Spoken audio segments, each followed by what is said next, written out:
कांद्याला सावता महाराज देव बनवतात, तर आपण माणसं आहोत, आपल्याला सावता महाराज का देव बनवणार नाहीत हे विशेषत्व आहे.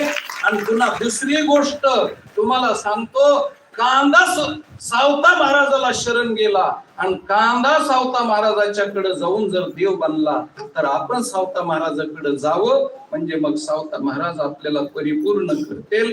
म्हणून सावता महाराजानं महाराष्ट्राला सगळ्यात मोठी जर देणगी दिलेली कोणती असेल तर महाराज ही सर्वसामान्याला यारे लहान थोर या भलती नारी नर हो खरा विचार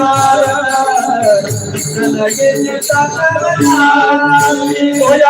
यारे लहान थोर भलती नारी नर हो खरा विचार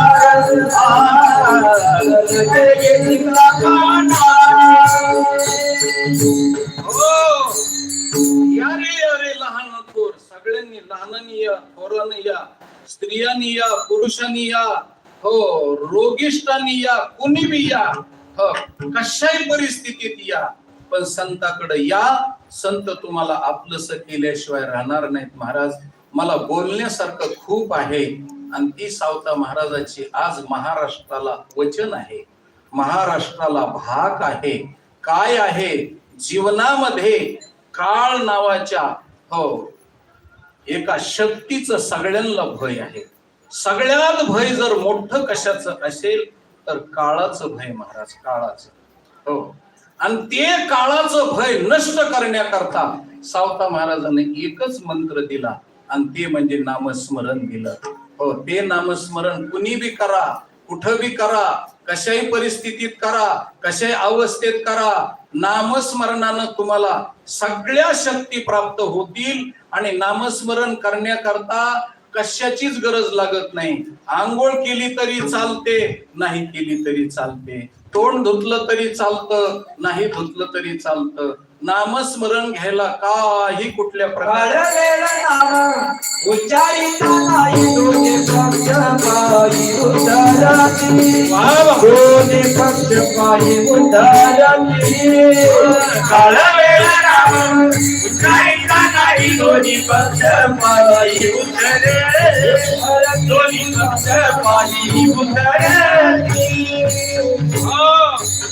काळ नाही, वेळ नाही. हो, पवित्र अपवित्रेचं काही गरज नाही. फक्त नामस्मरण घेतलं, श्रद्धेनं नामस्मरण जर घेतलं तर त्याला भगवान परमात्मा आपलंस करतो. म्हणून ही महाराष्ट्राला सावता महाराजांना दिलेली देणगी आहे. आणि सावता महाराज काहीच करीत नव्हते, नुसतं नामस्मरण करीत होते. त्याचा परिणाम भगवान परमात्मा त्यांच्या मळ्यामध्ये आले. महाराज देव आपण होऊन त्यांच्या मळ्यामध्ये आले. ही सावता महाराजांच्या जीवनातली दक्षता घेण्यासारखी गोष्ट आहे, लक्षात घेण्यासारखी गोष्ट आहे. म्हणून सावता महाराजांचं जीवन हे मार्गदर्शनपर जीवन आहे. म्हणून त्यांनी सांगितलं, जगाच्या पाठीवर सगळ्यात शक्ती जर कोणाची असेल तर नामस्मरणाची आहे, राम राम म्हणण्याची आहे, विठ्ठल विठ्ठल म्हणण्याची ही शक्ती आहे.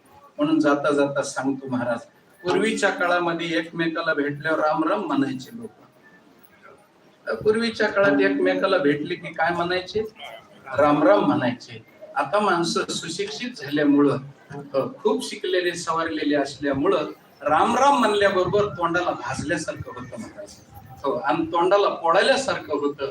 आणि आता महाराष्ट्रामध्ये तर एवढं वादळ सुटलेलं आहे की आपापल्या पुढाऱ्याचे, आपापल्या संतांचे नाव घ्यायचे आणि त्यांच्या नावानं नमस्कार घालायचा. हो, पण राम राम कुणी म्हणायचा नाही. ही आता नवीन प्रथा, नवीन फॅड निघालं. पण ते पूर्वीच्या काळात राम राम म्हणायचे. आता नाम आणि राम या दोन गोष्टीचं साम्य तुम्हाला प्रतिपादन करायचं आहे. आणि मी बारकाव्यानं जर व्याकरणानिशी बोलत गेलो तर तुम्हाला झोपा लागते, आणि त्याच्यामुळे मी जास्त खोर बोलत नाही. सोप्या परिभाषेमध्ये सांगतो, राम राम तर राम हे अक्षर कशी येतं, ज्यांना व्याकरण कळतं, ज्यांना मराठीची अक्षरं कळते आणि ज्यांच्या लक्षात मराठीची अक्षरं आहेत त्यांच्यासाठी बोलतो महाराज.